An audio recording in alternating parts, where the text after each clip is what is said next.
Welcome to the affordable Lenovo Tab P11 second generation, and I'll show you how to connect to Wi-Fi this device.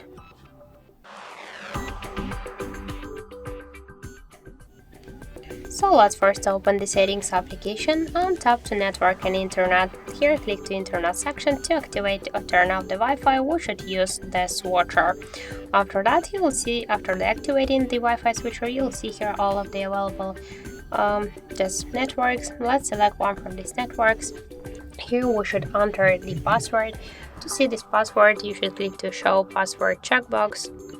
Just after that, click to connect, wait a couple of seconds, and now we can see that our device successfully connected to this network.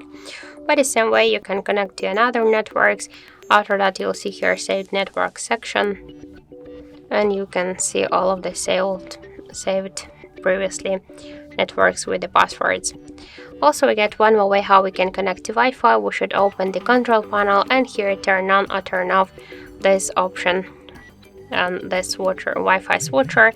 And by the same way, after that, select one from these available networks or tap to see all to launch the same Wi-Fi settings.